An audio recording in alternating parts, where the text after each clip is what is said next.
প্রেম মানুষের জীবনের এক অমীমাংসিত রহস্য। কবিদের কলমে এটি চিরন্তন মনে হলেও বিজ্ঞানের গবেষণায় এর ব্যাখ্যা কিছুটা ভিন্ন।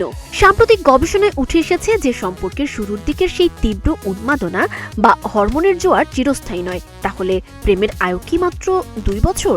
এই প্রশ্নের উত্তর খুঁজতে গিয়ে গবেষকরা প্রেমকে নিছক আবেগ নয় বরং একটি সুশৃঙ্খল জৈবিক প্রক্রিয়া হিসেবে চিহ্নিত করেছেন।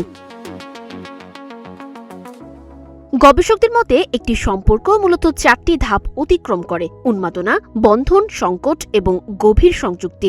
সম্পর্কের প্রথম 6 মাস থেকে 2 বছর পর্যন্ত স্থায়ী হয় ইউফোরিয়া বা উন্মাদনার ধাপ। এ সময় ডোপামিন, অক্সিটোসিন এবং নর অ্যাড্রেনালিনের প্রভাবে মানুষ সঙ্গীকে অন্ধভাবে ভালোবাসে। কিন্তু 2 বছর পর যখন হরমোনের এই ঝড় শান্ত হয়, তখন শুরু হয় বাস্তবতার পরীক্ষা। জীবন অবাক না করলে কে করবে? 28% মিল্ক ফ্যাটের অবাক করার সাথে ফ্রেশ মিল্ক পাউডার। জীবন অবাক করুক প্রতিদিন। 5 থেকে 7 বছরের মাথায় অধিকাংশ দম্পতি সংকটের সম্মুখীন হয়। এই সময়ে নির্ধারণ হয় সম্পর্কের ভবিষ্যৎ। কিন্তু কেন এমন হয়? বিজ্ঞানের ভাষায় শুরুতে টেস্টোস্টেরন বা ডোপামিনের মতো হরমোনগুলো আকর্ষণ বাড়ালেও দীর্ঘমেয়াদী সম্পর্কের ভিত্তি গড়ে দেয় অক্সিটোসিন বা লাভ হরমোন এবং ভ্যাসোপ্রেসিন।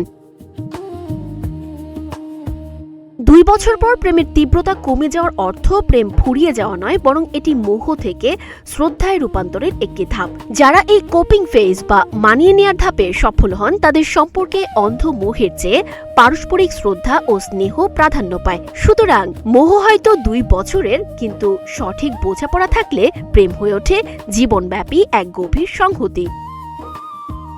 সানজিদা আফরিন, সোনিয়া, নাগরিক, প্রতিদিন।